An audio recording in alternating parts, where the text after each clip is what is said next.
Olá, seja muito bem-vindo ao 7º episódio do podcast Entropia Jurídica, trazido a você por mim, Diogo Richter, e pelo Murilo Brandão. O mercado de jogos está em plena expansão.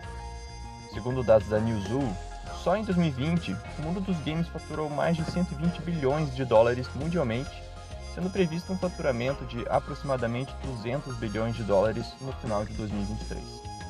Todo esse crescimento traz consigo oportunidades para empreendedores, jogadores, investidores e, é claro, profissionais do direito. E como atuar nessa área vindo do ramo jurídico? Para falar sobre as oportunidades e desafios trazidos pelo mercado de games ao mundo jurídico, convidamos Felipe Monteiro, que é advogado do ramo de propriedade intelectual e videogame law no Ritter Advogados, de Curitiba, aqui do Paraná, e também é mestre em Direito pela Universidade de Califórnia, em Berkeley. Em nossa troca de ideias, Felipe aborda aspectos tanto de mercado quanto jurídicos relacionados ao mundo dos jogos, nos apresentando os motivos e fatores que fazem esse ramo ser tão relevante mundialmente, estando em crescimento também na América Latina. Felipe nos apresenta as competências e conhecimentos necessários para o profissional jurídico que quer atuar no mercado de games, expondo também o cenário atual desse segmento no Brasil, que está passando por um processo de amadurecimento, sendo o direito e os profissionais da área plenamente aptos a atuar com protagonismo nesse processo de evolução. Por fim, conversamos sobre a carreira de Felipe, que comprova a importância da multiplicidade de competências para o profissional do direito, bem como as portas que podem ser abertas por meio de experiências internacionais, tanto profissionais quanto acadêmicas. Se gostarem do episódio, não deixem de seguir o Entropia Jurídica na sua plataforma de podcast de preferência e de recomendá-lo para familiares e amigos que possam se interessar pelo conteúdo. Estamos disponíveis no Spotify, Deezer, Apple Podcasts, Google Podcasts, YouTube, IGTV e demais plataformas. Além disso, acompanhe as publicações de Entropia Jurídica no LinkedIn e no Instagram. Felipe Monteiro, seja muito bem-vindo ao podcast Entropia Jurídica. É um prazer recebê-lo aqui, ficamos muito contentes. Olá, Diogo, obrigado pelo convite teu e do Murilo. É um prazer enorme ter sido convidado, uma honra para trocar experiência, conversar um pouco aí sobre a videogame law, que é a área que eu atuo, uma das áreas que eu atuo, mas é também a minha paixão e o meu hobby, né? Então, fico muito feliz e espero que a gente tenha uma boa conversa aí. Bem-vindo, Felipe. Esse mercado de games aí está realmente em ebulição, em amplo crescimento e com certeza o direito tem várias oportunidades e desafios nesse mercado e com certeza você vai conseguir trazer um cenário bem legal para a gente. Bom, Felipe, você hoje é advogado no Ritter Advogados, trabalha na área de propriedade intelectual, e você tem uma experiência super bacana de ter feito um LLM em Berkeley, né, em Califórnia, que é uma das universidades mais conceituadas no mundo, especialmente aí no ramo do direito, né? E lá em Berkeley você teve muita oportunidade de estar em contato com inovação e tecnologia aplicada ao mundo do direito, inclusive com experiências ligadas ao videogame law, né, esse ramo do direito. Conta um pouco para a gente a respeito da sua trajetória profissional, sua trajetória acadêmica e como chegamos a ter o Felipe que temos aqui hoje conversando com a gente. Show de bola, vamos lá. Vou começar do início, né? Acho que é importante. Eu sou formado pela Unicuritiba, aqui no Curitiba, no Paraná, né? Mas durante aí a minha formação, eu acabei trancando a faculdade, né? Naqueles momentos que você não está muito certo se você quer seguir a área jurídica ou não, né? Eu vim muito influenciado pela história da minha irmã, que já era advogada, enfim, né? E me contava as coisas boas, né? Antes de eu prestar o vestibular. E no meio da faculdade decidi já ir para San Diego, né? Que foi Califórnia, no caso, para dar um stop ali um pouco no curso de direito e ver outras áreas, né? Para ver outras áreas que me interessavam e ao mesmo tempo ali poder treinar um pouco do meu inglês, né? E daí lá em San Diego, nessa época eu fui fazer um curso de International Business, né? No Community College, que é um tipo de college um pouco mais acessível, né? E com esses cursos mais genéricos, né? Então, fazendo International Business ali, eu tive a oportunidade de ver algumas outras áreas de outras matérias, enfim, e também me despertou esse interesse de voltar a estudar nos Estados Unidos, né? Eu gostei muito do sistema deles, A gente sempre escuta, né, que eles têm um sistema educacional muito prestigiado, especialmente quando se fala em universidades, né, de alto renome. E enquanto eu estava lá, minha irmã também estava fazendo o LLM dela em San Diego, né? E naquela época eu decidi que eu ia voltar para Curitiba, finalizar meu curso e aí aplicar para o LLM nos Estados Unidos. E desde aquela época eu já vinha com essa ideia de tentar, né, esse application para o LLM de Berkeley, porque Berkeley tem essa pegada muito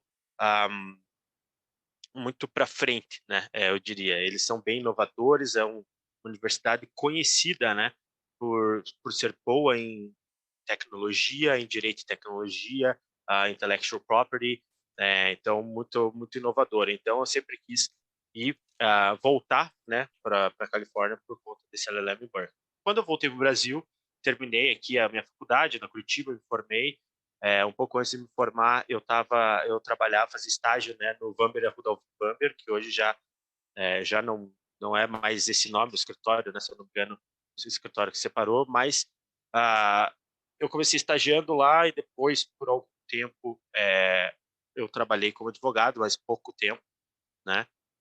E é um escritório que é focado na atuação de direito bancário, contencioso civil, né? Ações especiais voltadas aí a ações coletivas, serviços e produtos de bancos, enfim. Né? Era bem interessante, né? O núcleo que a gente trabalhava lá, um contencioso civil especial, só com matérias especiais. Então, tudo que não ia para nenhum outro setor vinha para a gente resolver. Então, foi uma formação incrível, né? Especialmente em processo civil, que é a especialidade, né, do Weber Rodolfin. E as minhas mentoras, né? Minhas primeiras chefes, Thaís Pascoal e Daniela Peretti, aí foram realmente quem formaram o meu caráter, né? E a minha primeira formação no mundo profissional de direito.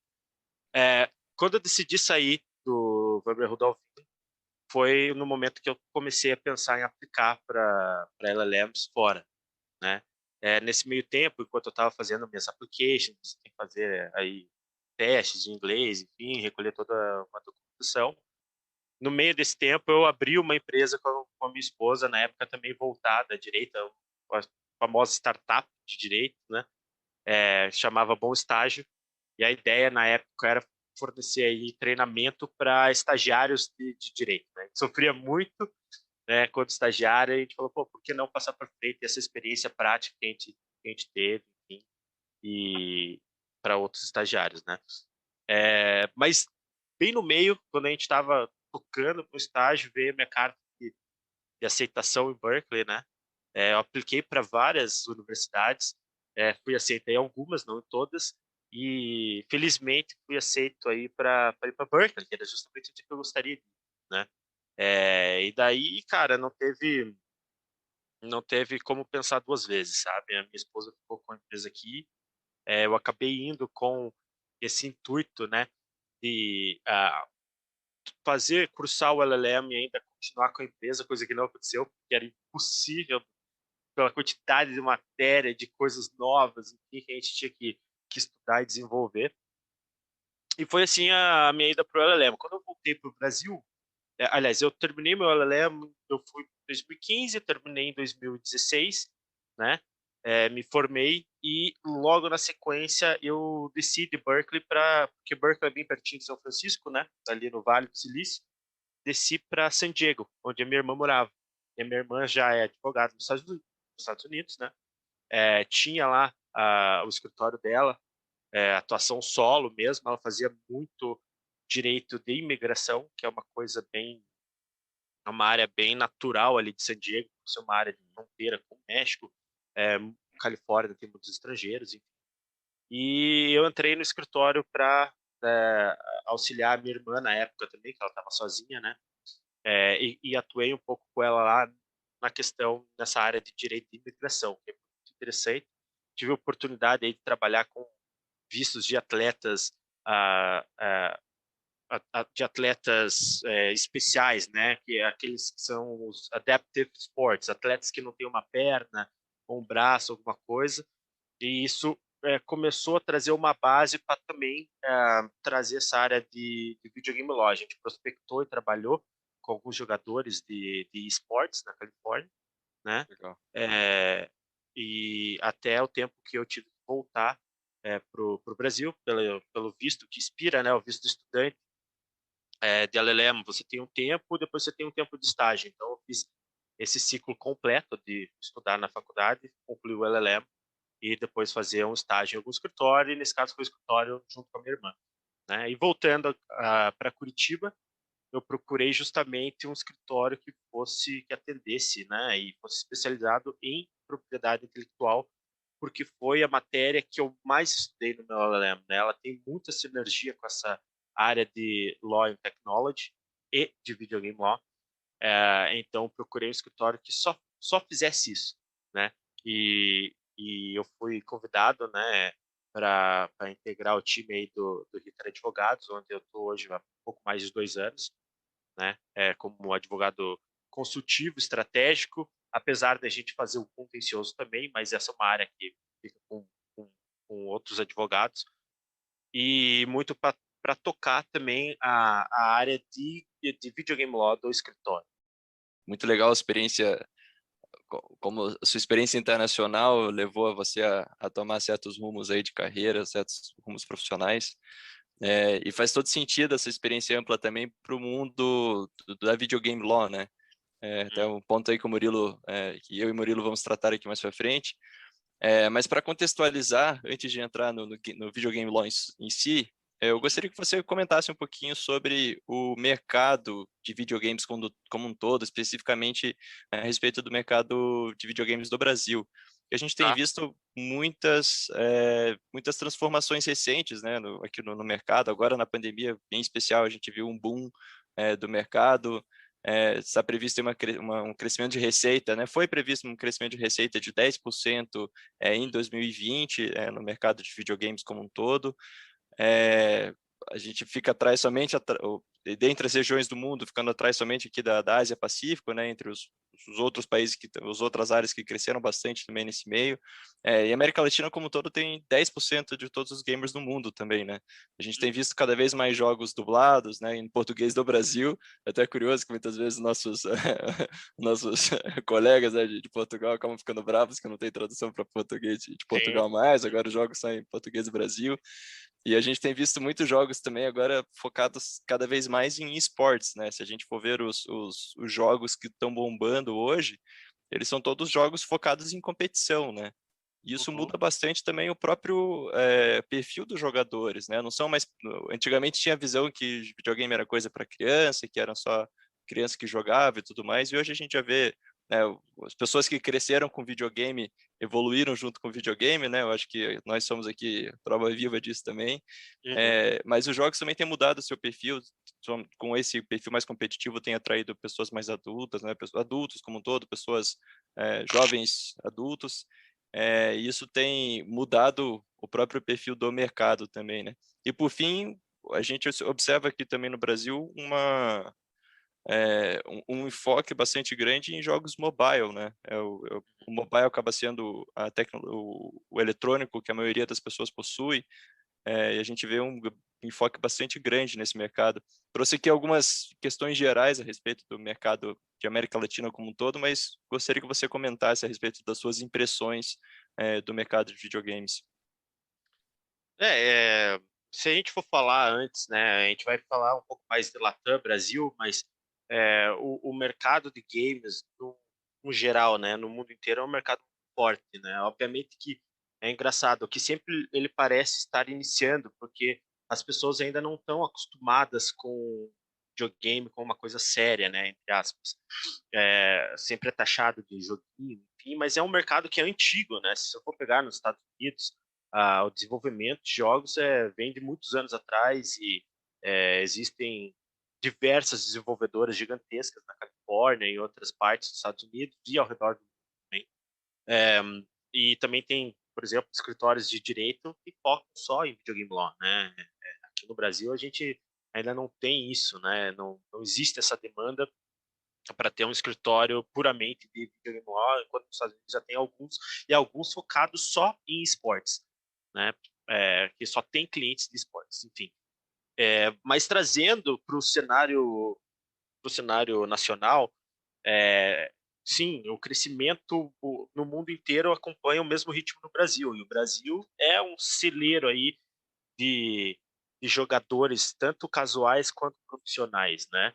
É, você vê a comunidade brasileira de games, ela é muito forte, né? Parece a comunidade brasileira de futebol, assim, é comparável às torcidas, quando você vai no campeonato de esportes, enfim, tem muito brasileiro. Tem aí algumas transmissões de campeonatos que isso pega mais de 150 mil brasileiros assistindo, né? Ao mesmo tempo. Então, você veja, o mercado está realmente crescendo muito. E você acabou tocando num ponto que é interessante, né? É, apesar de estar crescendo muito, e a gente ter aí 10% dos gamers, né, do mundo inteiro, você tem até aquela uma estatística que vocês me passaram, e eu também já tinha visto nas pesquisas da Newzoo, que apenas 4% da receita mundial vem para os países aqui da América do Sul, né? Então, veja o quanto ainda falta ser explorado isso, né, no território nacional. Tem muito espaço, né? Muito espaço para investimento, para crescer receita e, ao mesmo tempo, espaço para quem é profissional do direito, né? O que a gente vai falar um pouquinho mais para frente e vou comentar com mais detalhes. E eu vejo que esse crescimento dos games de mobile, uh, no geral, todo mundo é gamer, né? Se você pensar, você acabou falando de pessoas mais velhas, enfim, que levam isso de uma forma profissional, mas se você pegar, por exemplo, a sua mãe, sua tia, seu avô, um colega, sua esposa, sua namorada, enfim, todo mundo tem um joguinho mobile que joga, que seja Candy Crush, que seja Farmsville, que seja qualquer coisa, né? Então, todo mundo é gamer em algum ponto, né? Ainda que não seja profissional nem nada, a receita gerada por esses games mobiles, elas acabam fortalecendo a receita do mercado de games em geral, por isso que é assustador, né, os números de faturamento da indústria. E no Brasil tem mais essa questão que a acessibilidade a computadores, né, que suportam jogos, não é uma coisa simples, especialmente com o dólar que a gente tem hoje, enfim, os computadores gamers, né, e todos os periféricos, a gente fala de mouse, teclado, fone, enfim, ficam muito caros. Então é muito difícil você ter um computador que suporte, né, os jogos ou ter mesmo console. Você vê o preço PlayStation 5 para a maioria aí da grande maioria da população é impossível ter, né, um console desse nível, dessa capacidade. Mas os mobiles são muito mais acessíveis, né? Então por isso que muitas empresas, especialmente até desenvolvedores brasileiros mesmo, né? A gente tem clientes no escritório que são desenvolvedoras de games, de apps e que focam em mobile, por conta dessa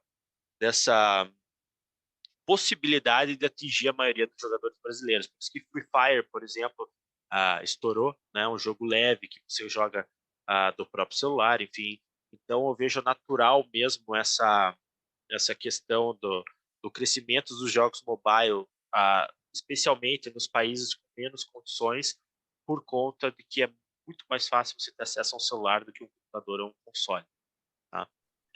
Não sei se eu respondi aí tudo que a gente, mas de qualquer forma, qualquer coisa vocês podem me perguntar e a gente vai ter. Não, respondeu super. Até é interessante esse ponto que você comentou do fato das desenvolvedoras brasileiras que não são conhecidas do público grande, assim como a gente vê as grandes produtoras mundo afora, elas são muito focadas em mobile, né? Inclusive, uma das startups unicórnio que a gente tem no Brasil é uma produtora de games que é a Wildlife, né? Ela é produtora de games focada em mobile, né? Então é curioso a gente ver que o mercado dos o ramo não, mas enfim, o panteão das startups unicórnio que a gente tem no Brasil, que estão muito focadas aí nas empresas de delivery, né? Empresas de economia compartilhada, empresas fintechs também, né? Muitas fintechs ligadas a esse meio. A gente vê uma empresa de games nesse meio, que é algo que não é muito comum para todo mundo. Exatamente. E também, voltando um pouco na questão do Brasil, né? O Latam ser um grande mercado para essas empresas de games, a gente vê justamente pela vinda também de grandes desenvolvedoras e formas de filiais para o Brasil, né? Você acabou de comentar da Wildlife, a gente tem a Riot aqui também, a Garena, que são desenvolvedoras de grandes jogos e fizeram filiais no Brasil porque vem potencial no mercado, né? O Brasil, apesar de tudo, né, como a gente já comentou, é um celeiro de jogadores, e celeiro de jogadores profissionais bons de vários jogos, né? Como é o celeiro de jogadores de futebol, o Brasil é um celeiro de jogadores de esportes também, né? Só que como não tem tanto investimento ainda, e de repente também acho que a gente vai comentar um pouco mais para frente, eu acho que a falta de investimento dentro do país faz com que esses jogadores tenham que sair para melhorarem, né, as suas skills, poderem jogar campeonatos mais competitivos, irem para times que pagam melhor, e a gente acaba não conseguindo segurar esse pessoal por aqui, né? Bem bacana, Felipe, bem bacana. Um ponto interessante que você trouxe também ali na nossa fala, entre os vários pontos legais que você trouxe, é a questão da comunidade, né, dos gamers, né. Um player que quer se destacar nesse mercado de games, ele tem que saber capitalizar em cima dessa comunidade, né. A gente vê os gamers, eles são bem unidos, né, tanto no online, comunidades como Discord, Reddit, como em eventos, a gente vê exemplos de campeonatos de esportes lotando estádios, né? Então é super interessante ver como essa comunidade se comporta e as oportunidades que tem para esse mercado aí de capitalizar em cima dessa comunidade, que sem dúvidas é um mercado com muitos adeptos, né? E tem muita oportunidade, e tem muita oportunidade também para o direito, né? Puxando agora um pouco esse gancho para o lado do direito, Felipe. Sim. Queria que você comentasse um pouco para a gente o que é o game law, o videogame law especificamente. Assim, ele é um conjunto de matérias que são mais comumente vistas para ajudar esses players desse mercado de games, ou é uma atuação independente do direito, mas vindo de um ponto de um conhecimento profundo dessa área de games? Queria que você explicasse para a gente um pouco o que exatamente se caracteriza como videogame law. Aí você pode também trazer, fica super à vontade para trazer case da sua carreira aí, do seu dia a dia, do seu trabalho, e conta um pouco das formas de atuações possíveis, assim, como que advogados e profissionais do direito como um todo podem atuar nesse mercado aí de videogame law. Certo. Eu entendo, na realidade, que o videogame law é muito a aplicação das matérias que já existem em direito voltadas para esse mercado e em conjunto com um grande conhecimento desse mercado, que tem várias peculiaridades. Ou seja, a gente não está falando de uma área, uma matéria de direito dita nova, né? Eu acredito que o grande diferencial realmente é conhecer a dinâmica de como o mercado funciona, o que você precisa prestar atenção na hora da aplicação do direito, né, nos diversos contratos ou outras ações que você precisa tomar dentro dessa área, né? E assim, falando agora da atuação, né, do profissional do direito, eu vejo, como eu falei no início da conversa, né, videogame law muito, mas muito imersa na propriedade intelectual.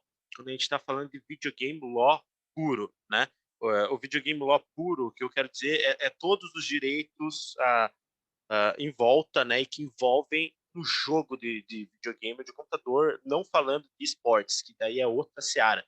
Eu vejo como um braço, né, de videogame law, e tem outras demandas jurídicas, né? Então, o videogame law puro, quando a gente fala de jogo, tem muito, mas muita interação com a propriedade intelectual. Ali, a gente está falando de proteção do software, direito autoral, muito direito autoral, estamos falando de possíveis patentes, desenhos industriais, entre outros, né? Então, assim, desde eu uso um exemplo, né, que eu levei numa outra palestra que eu fiz, você pega a caixinha do Xbox, né, do jogo UFC 3, né, tá lá a caixinha pode ter sido objeto de um desenho industrial, né, de repente ela também pode ter sido objeto de patente. Agora você vê a foto, tem um atleta conhecido ali, ele com certeza firmou um contrato com cessão de direitos de imagem, que não é propriamente dito, não é propriedade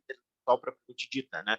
Mas também tem relação. Então, você vê ali o UFC 3, é trademark, é marca, né? E você vê o shorts dele da Reebok, é marca também, né? Então, tem que ter um licenciamento de marca para aquele jogo. Então, quando você começa a mergulhar dentro do jogo, você vai vendo essa interação. O próprio software, né, o próprio jogo em si, né, os seus códigos, eles são protegíveis por direito autoral, né? Então, assim, envolve todas as áreas, todas as áreas da propriedade intelectual. Então, essa eu acho que é a principal área de atuação do profissional de direito quando a gente fala de videogame lá puro. Agora, a gente vai falar de esportes, que eu vejo como um braço aí do videogame, né? Obviamente, se você não tem um jogo, você nunca vai ter esportes, né? Você vai estar falando de esportes tradicionais, convencionais, mas o esportes ele já trata, já demanda outros conhecimentos jurídicos, né? Dentro de um contrato de jogador, por exemplo, você vai ter direito empresarial, você vai ter direito trabalhista, direito desportivo, propriedade intelectual, novamente, muito importante, né? Especialmente para quem vive de marca, imagem. Você tem, por exemplo, o direito de imigração, quando você vai fazer um visto de atleta, ou de repente aplicar para um atleta conseguir um green card, alguma coisa do gênero, né? Então, eu vejo o esportes como algo um pouco mais abrangente quando a gente fala em direito. Então, depende muito, né, da atuação, de qual caminho o advogado quer seguir nessa área, né, o profissional do direito. Quando você está dentro de uma desenvolvedora, obviamente que você precisa ter, né, um pouco de conhecimento de todas as áreas, isso eu acho que é comum para qualquer in-house counsel, né? Mas especialmente para a área de propriedade intelectual. Agora, quando você já trabalha com diversos players diferentes, você está trabalhando com uma desenvolvedora, você trabalha com um time de esportes, você trabalha com patrocinador, você trabalha com o jogador, você pode trabalhar também com fabricantes de periféricos, enfim. Então, veja, tem um leque muito grande para você trabalhar dentro dessa área, né? E aí você vai ter que entender um pouco de tudo, né? Como eu já tive a oportunidade de trabalhar com todas essas variantes, a gente acaba pegando, né? Um pouquinho de cada área, uma demanda de cada área, dependendo aí do tipo de cliente, enfim, que você está falando. Legal, e realmente, né, Felipe, quanto mais a gente vai pensando em tudo que envolve ali um jogo, o quanto tem de propriedade intelectual envolvida, né? Então faz todo sentido que essa área tenha um protagonismo nessa área de videogame law mesmo. E não sei se vocês vão recordar, mas lá na primeira, segunda, entre a primeira e segunda geração de consoles ali do PlayStation, do Xbox também, sim, era a coisa mais comum do mundo a gente entrar numa loja de shopping e só ter para vender jogos pirateados, né? Jogos que você comprava por 10, 15 reais à venda, e você comprava e as pessoas destravavam os PlayStation delas e jogavam esses jogos, e era a coisa mais normal do mundo, né? A gente pega a realidade atual, isso é completamente impensável, né? Hoje, com a terceira geração de consoles, isso é algo que praticamente não existe, ou se existe é muito pouco. E para as gerações futuras, além da nossa também, isso é algo realmente impensável, né? Então a gente vê também um amadurecimento do consumidor para essa questão da propriedade intelectual envolvendo os games, né?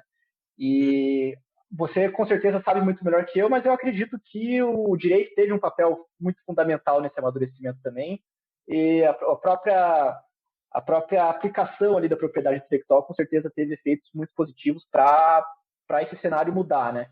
Pegando um pouco desse gancho, Felipe, citando esse desafio que o direito teve e continua tendo como exemplo. Assim, conta um pouco para a gente também olhando agora para o futuro desse mercado, tanto para o futuro do mercado, quanto para o futuro das atuações jurídicas desse mercado. Quais são os desafios que a gente pode esperar e que a gente pode contemplar como desafios mesmo e como padrões para esse mercado de games e para a atuação jurídica nesse mercado de games?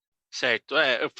Comentando um pouquinho aí do que você trouxe antes de entrar propriamente dito na pergunta, realmente, né, amadureceu aí o perfil do consumidor e das empresas e dos responsáveis, né, dentro dessas empresas quando a gente trata de propriedade intelectual. Você vê enfim, contratos melhores escritos, mais amarrados, proteções de marcas, proteções de direito autoral, patentes, desenhos industriais, com muito mais fervor agora do que antes, né? Especialmente quando a gente não está falando de Brasil, né? Pegando aí os mercados mais maduros mesmo. Mas eu acho também que o avanço da tecnologia possibilitou muito essa diminuição de contrafação de jogos pirateados, né? Você mesmo falou, essa última geração de consoles torna isso basicamente quase que impossível, né, de você piratear um game.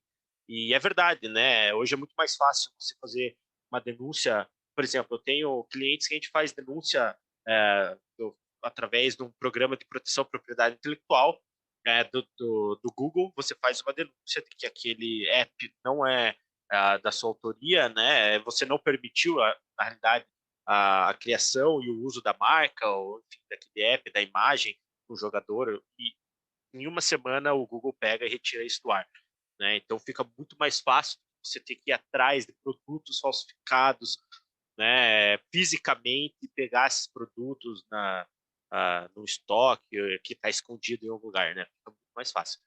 Mas os desafios, né, do mercado daqui para frente, e eu acho que muito a gente tem que falar mais de Brasil do que de outros lugares, né? Porque, como eu disse, eu acho que o mercado internacional já está mais maduro, já entende melhor a importância das proteções de contratos transparentes e bem redigidos do que o Brasil, né? O Brasil, como a gente comentou no começo, parece que games sempre são a novidade, né?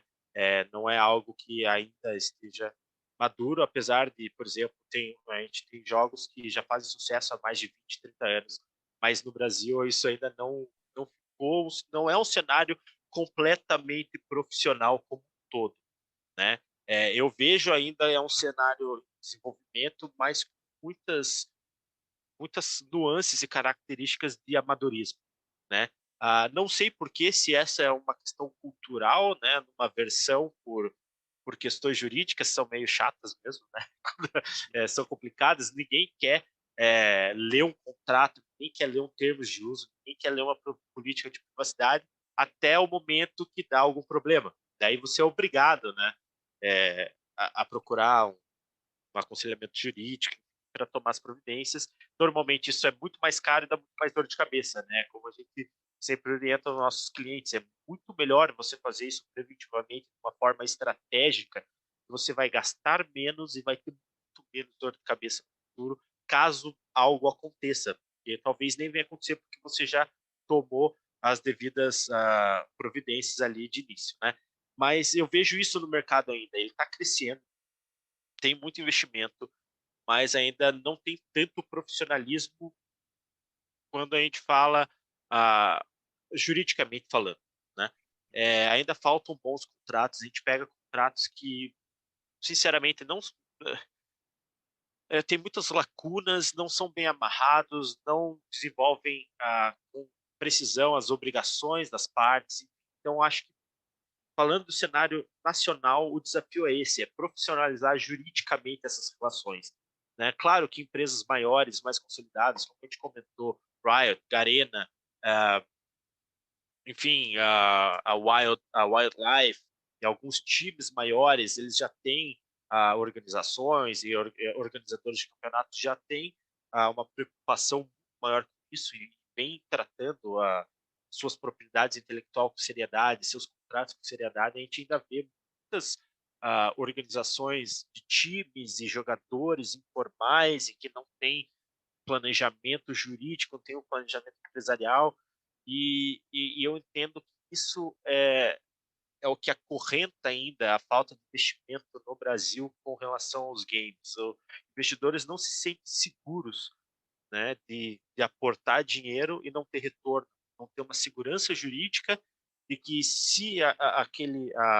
aquela empresa que recebeu o investimento não cumprir com o que está no contrato, ela vai sofrer algum tipo de sanção, penalidade, ou enfim, né? Então, e eu escuto isso, né, a reclamação de patrocinadores que não têm coragem de patrocinar algumas equipes menores, porque são completamente informais e não tem plano de negócios, não tem um planejamento financeiro, não tem contratos, não tem advogados. Eu vejo times reclamando de campeonatos que não pagam, depois você não tem como executar esses prêmios, essas premiações, eles dependem disso. E eu vejo times também que não têm condições de formalizar os seus jogadores e, de uma forma ou de outra, acabam pagando mal os jogadores, não servindo eles como deveriam, os jogadores não performam e, de repente, também o time está indo bem nesse formato, o jogador pega e vai para outro time sem qualquer tipo de multa compensatória, né, como a gente vê nos contratos de atleta, e isso acaba desmontando um time que teria todo o potencial, né? Eu vi uma frase esses dias do Leonardo de Prado. Ele é CEO do Santos Esportes, que não é, na realidade, tem uma empresa que gere, né, o time de esportes do Santos, mas que não tem ligação necessariamente com o time do Santos, é só usa a marca do Santos, né?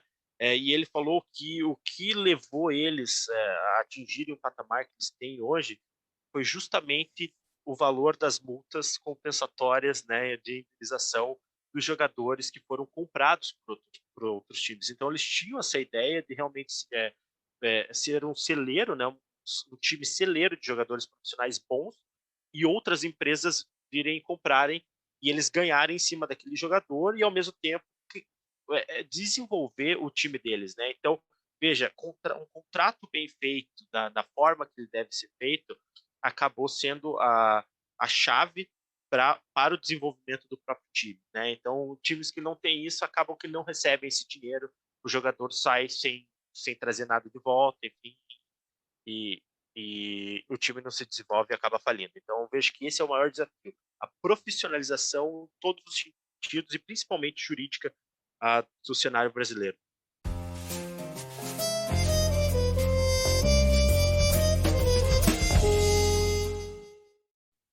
Super interessante mesmo, Felipe. Me surgiram duas dúvidas a partir disso que você comentou. A primeira é a seguinte: no Brasil, quais são os polos que a gente tem visto aí de desenvolvimento do mercado de videogames como um todo? Eu imagino que São Paulo, mas que outros lugares a gente tem visto desenvolvimento? E segundo, dentre todos todos os players da comunidade de videogame, quem tem sido o responsável ou os responsáveis por esse processo de profissionalização, de trazer mais investidores? Tem sido as equipes de esportes, tem sido as próprias empresas produtoras de games, ou tem os próprios hubs de jogos que concentram produtor de conteúdo, times, enfim, que faz a conexão do ecossistema. Quem tem sido os players responsáveis pelo desenvolvimento desse mercado e que ainda tem muito para galgar aqui no Brasil? Certo. Então, a primeira pergunta foi sobre os polos, né, de desenvolvimento de games no Brasil. Não sei se eu vou conseguir te dar uma resposta 100% precisa, mas como você falou, São Paulo, com certeza, né? E quando eu fui na BGS, eu visitei 2019, 2018, 2019, né, a Brasil Game Show. Eu vi muitas empresas de desenvolvimento, tanto no Rio de Janeiro, né, Nordeste e em Curitiba, apesar de eles não estarem, a maioria não estarem presente na BGS, existem muitas desenvolvedoras em Curitiba, né, e a gente não conhece. Normalmente eles fazem games menos conhecidos para mobile, e a gente não toma conhecimento, mas ainda assim eles têm o público e têm jogadores e continuam a sua operação, né? Eventualmente pode acontecer alguma coisa como aconteceu com a Wildlife, né? De virar um unicórnio, cair na graça do público dos investidores. E a segunda pergunta com relação a investimento, certo? E quem que traz esses investimentos e essa profissionalização para o cenário de games no Brasil? Mais uma pergunta que eu não sei se eu teria a resposta correta, mas nem sei se existe uma resposta correta, mas pelo que eu vejo do mercado, é muito mais um trabalho dos times, das organizações de esportes, porque eles têm forte interesse, né, em crescer e trazer mais dinheiro para o meio. e as organizações de campeonatos. É claro que essas desenvolvedoras grandes, né, que vêm para o Brasil, também querem explorar o mercado, fazendo campeonatos gigantes, né, como a Riot fez no Maracanãzinho. Mas a gente ainda também não vejo tantos campeonatos grandes serem realizados aqui, né? Então eu acredito que a maior parte mesmo dos investimentos e quem traz isso são os próprios times, justamente porque a gente tem jogadores bons, temos muitos times bons e competitivos, né? Então, e a comunidade é forte, a comunidade gosta de ver os jogadores jogando, assistir os streams, as lives, enfim. Então, isso traz muito investimento. Mas também, você comentou outro ponto interessante, os hubs, né? Você vê, a gente já tem várias organizações que a gente pode entender como hubs de conteúdo, né? Eles têm times, têm jogadores, mas eles também têm streamers, têm influencers. Você vê, já tem muitas casas dos influencers, né? A própria Loud tem jogadores de todos os ramos, influencers, streamers de vários jogos, e isso atrai muito o público também, especialmente quando a gente está falando de mobile. Então, para esses hubs, para essas organizações que têm um leque grande de jogadores e influenciadores e streamers, muitas empresas se interessam, né? Você vê Banco do Brasil, Red Bull, enfim, todas patrocinando esses times, esses hubs aí. Eu acho que, enfim, eles são os maiores, os que estão trazendo mais desenvolvimento para o mercado, né? Super interessante. E, Felipe, você como profissional que atua no ramo de videogame law, e como a gente já conversou, teve essa experiência muito legal também, experiência internacional na sua carreira de direito, quais são as orientações, dicas e sugestões que você tem para alunos do direito, profissionais do direito que estão atuando aí no ramo, que almejam atuar no ramo de videogame law? Como que eles podem se aproximar desse meio, como que eles podem atuar, como que eles podem conhecer?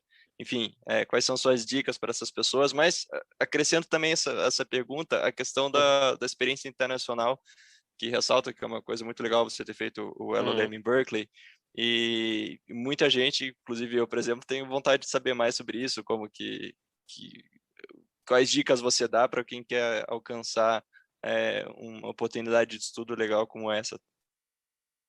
Show de bola. Então, vamos começar pelo mercado de trabalho de games, né? O mercado de games no Brasil, esportes, ele é um nicho, né? Ele, apesar de já ter uma proporção, um tamanho, são poucas pessoas ainda que estão dentro desse mercado. E para você entrar dentro do nicho não é fácil, né? Você tem que conhecer pessoas e enfim, conseguir alguns clientes e ir trabalhando em cima disso para entrar no meio. Eu não sou do meio, né? Vim de outro, como a gente falou, vim do Bamber Rudolphin, que era o escritório de direito bancário, fui para os Estados Unidos e voltei basicamente com sem o meu network, né, feito no Brasil. Eu tive que refazer a minha rede de contatos aqui e por conta disso também tracei uma estratégia para começar a entrar na área de videogame law, que foi realmente entrar no escritório que é focado em propriedade intelectual, que de maneira que fique mais fácil eu chegar nessas desenvolvedoras, né, desenvolvedoras tanto de games, de apps, e frequentar feiras e fóruns, enfim, para conhecer gente, né? Eu acho que isso é muito importante, conhecer pessoas do ramo, apresentar o seu trabalho e, obviamente, não basta você conhecer as pessoas corretas e você não ter conhecimento, né? E não prestar um bom serviço. Então, é muito isso, de conhecer as pessoas, conseguir prospectar e aí apresentar o teu trabalho, né? E o teu trabalho ser bem feito e acabar agradando. Então, dentro disso, você vai ganhando mais espaço dentro da comunidade e vai galgando aí sua carreira, né? Dentro do videogame law ou sports law, né? Então, acho que esse é o caminho. Ir para algum escritório que já tem alguma abertura, já tenha alguns clientes mais ou menos na área, e aí você vai conhecendo, fazendo network. Network é o mais importante e depois o seu serviço, né? E falando de conhecimento, como a gente falou antes, eu entendo que propriedade intelectual é o ramo do direito que você mais deve conhecer quando você vai falar de videogame law, No entanto, existe oportunidade para todas as áreas do direito, né? Direito desportivo, do trabalho, tributário, de imigração, enfim. Então, ainda que você não tenha tanto conhecimento em propriedade intelectual, você de repente consegue fornecer um serviço relacionado a uma dessas áreas, né? Com relação ao LLM, né, na experiência fora, realmente foi, acho que eu acabei não comentando no começo, mas foi a melhor experiência da minha vida. Eu não imaginava que eu ia ter uma experiência tão boa, academicamente falando.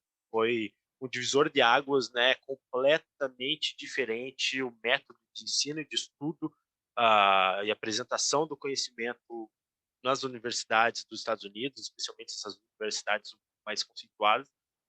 E, sinceramente, dava vontade de ficar 10, 12 horas dentro da faculdade, porque a infraestrutura é tão bem feita para você estudar e absorver e querer conhecer que você não quer nem sair da faculdade, coisa que no Brasil, às vezes, não é bem assim. Você quer de tudo para não ir, quando você está lá, você já quer sair, né?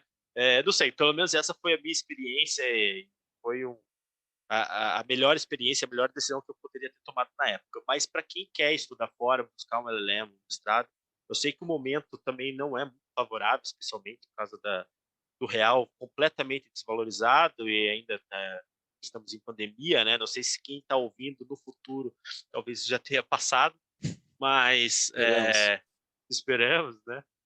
Mas é um conjunto de vários fatores, né? Você quer estudar, por exemplo, nos Estados Unidos, fazer um LLM, que é o que eu tenho experiência, né? Nos Estados Unidos, primeiro, inglês é requisito fundamental. Você vai ter que fazer testes, né? Como o TOEFL ou como que é o nome do outro? TOEFL ou o IELTS, se eu não me engano. Então você vai ter que fazer esses testes e normalmente a nota para as melhores universidades tem que ser muito alta, né? Quase que 100%, para o mínimo necessário você entrar. E depois o conjunto de coisas, né? O teu histórico acadêmico no Brasil, eles analisam todo as suas notas, as suas atividades complementares, o teu histórico profissional, seja como estagiário, então se você trabalhou no escritório, tem conhecimento, enfim, e além do teu personal statement, né, que você tem que contar um pouco da sua história e convencer a faculdade que você é um bom fit, né, um bom match para aquela faculdade, né, que você vai agregar alguma coisa estando naquele LLM. Você não está indo simplesmente para estudar, mas você vai agregar também com o seu conhecimento.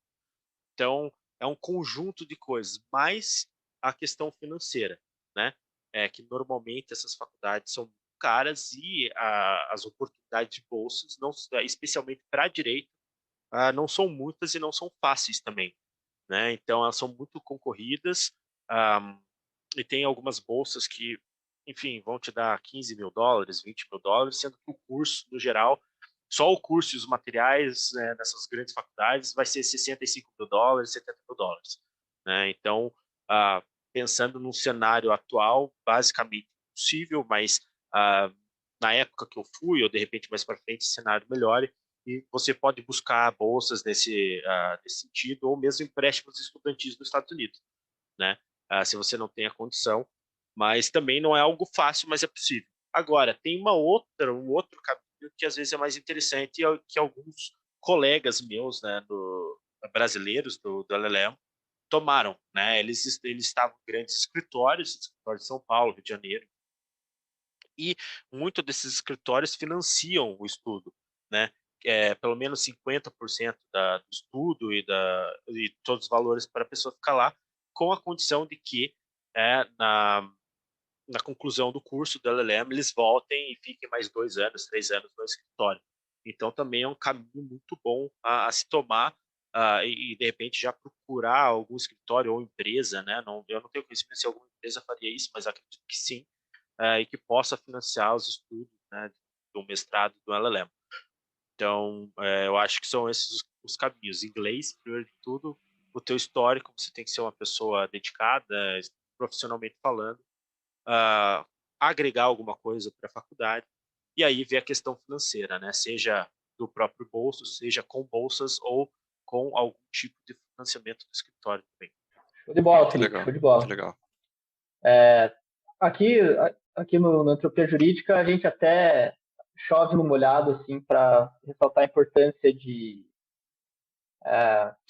buscar experiências diferentes e competências diferentes, né? A gente vê você aí como um cara que atua no videogame law hoje, mas tem uma bagagem muito grande por trás, né? Tem esse LLM em Berkeley, tem atuação numa grande banca, super relevante para o processo civil, direito bancário, tem conhece essa importância de fazer networking, de conhecer pessoas, essa visão estratégica também de caminhos que você deve seguir para chegar, atingir o seu objetivo maior, ou seja, não foi só colocar a cara no livro e aprender uma matéria específica e falar que você é um advogado importante em um ramo específico do direito, né? Então, esse conjunto de competências, esse generalismo é algo que a gente sempre gosta de estar reforçando aqui. É muito legal sempre que a gente conversa com alguém com essa sua bagagem, para a gente ver que realmente isso é algo cada vez mais relevante no direito. É legal a gente estar conseguindo trazer para pessoas que ouvem o nosso podcast, que têm contato com a gente, essa visão, esses caminhos profissionais, né? Felipe, eu aprendi bastante, cara, foi super legal a conversa, muita coisa que eu vou refletir, sempre nos episódios aqui do Trupe Jurídica, eu sempre depois saio com muita coisa para refletir, e esse aqui não vai ser exceção. Aprendi muita coisa, tanto sobre de mercado quanto sobre direito. Agradeço muito a sua presença, por ter aceitado nosso convite, ter dedicado esse tempo para trocar essa ideia com a gente. E queria perguntar para você, Felipe, onde que o pessoal pode encontrar você para trocar ideia com você ou para conhecer mais sobre o seu trabalho? É para jogar também, né? Vou falar todos então, porque inclusive hoje tem jogo, então daqui a pouco a gente precisa acabar, senão eu vou me atrasar, né? Mas brincadeiras à parte, eu agradeço, Murilo, aí, espero que a conversa tenha sido proveitosa, e eu deixei um ponto muito importante que eu não falei, mas eu acho que é importante complementar, lembrando da parte que a gente falou, quem quer seguir essa área de videogame law ou esportes, né, o profissional de direito. Algo que eu acho muito importante, além do conhecimento do mercado, que acaba que o conhecimento de mercado vem disso que eu vou falar agora, que é a paixão por games, tá? Eu acho que o profissional que se diferencia é aquele profissional que joga, né? Aquele que sabe o que está acontecendo, acompanha o mercado, gosta dos campeonatos, ainda que você goste de um jogo em específico, você está atento de maneira geral no que está acontecendo, você entende o que o time quer dizer, o que o patrocinador quer dizer, o que o jogador quer dizer, né, os jargões, a dinâmica, a velocidade, os contratos, enfim. Então, eu acho muito importante essa questão também. Não é um requisito essencial, obviamente, né, o mercado de games ainda carece de vários profissionais em várias áreas, então, independente se a pessoa conhece ou não games, se ela for muito boa no que faz, ela vai ser absorvida pelo mercado, mas eu acho que isso é, assim, um grande diferencial para você entender e melhor se comunicar com o seu cliente ou com a empresa que você trabalha. Eu uso muito do exemplo, por exemplo, quando você vai numa dermatologista, o que é o mínimo que você espera, né? Que ela tenha pelo menos uma pele boa. Quando você vai no dentista, qual que é o mínimo que você espera? Que ele tenha os dentes bons, né? Isso traz confiança para o cliente ou para a empresa. Não necessariamente isso é um requisito, mas isso ajuda, né? Então, acho que isso é bacana de falar e acabou passando, e já que o Diogo acabou falando de onde pode me encontrar para jogar também, é porque eu jogo, eu gosto, acho que todos nós, desde de criança e adolescente, jogamos, então eu acho que isso que também me fez esse diferencial de entrar para esse mercado, entender um pouco mais de dentro, né, como jogador mesmo, como fã, enfim.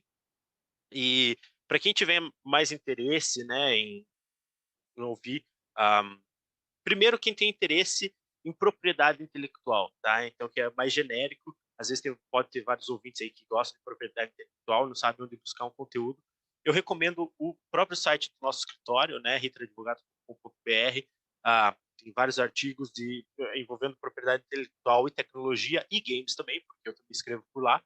E a gente também tem um canal no YouTube, Ritra Advogados, mas quem tem interesse mais específico, né, maior interesse em videogame law e esportes, pode me encontrar também no meu site, filipefmonteiro.com.br, Felipe com I, F-L-P, e dentro do meu site já tem também os links para as minhas redes sociais, né? Eu tenho um canal no YouTube que está um pouco parado, mas tem um conteúdo bacana, e no meu Instagram, no Twitter, eu estou postando, né? Eu venho postando alguns conteúdos não só para quem é da área jurídica, mas para quem também não é e tem interesse. Eu trago muita curiosidade do mercado, né? Trago também casos de videogame law, a maioria deles dos Estados Unidos, né, quando envolve games maiores. Então, eu acho que é um conteúdo bacana até para quem não é da área do direito. Então, você pode me encontrar tanto em filipefmonteiro.com.br quanto nas minhas redes sociais, que é tudo Felipe F. Monteiro. Beleza? Show de bola, Felipe. Tá tudo anotado aqui, vamos... Oi, claro. Faltou só como me encontrar para jogar, né? Justo, eu pensei que não ia falar, mas por favor. Atualmente eu não estou jogando muitos games, né? Estou mais naquela pegada de jogador old school mesmo. Eu fui criado, né? E a minha personalidade foi moldada pelo CS, pelo Counter-Strike, então eu só estou jogando CSGO atualmente.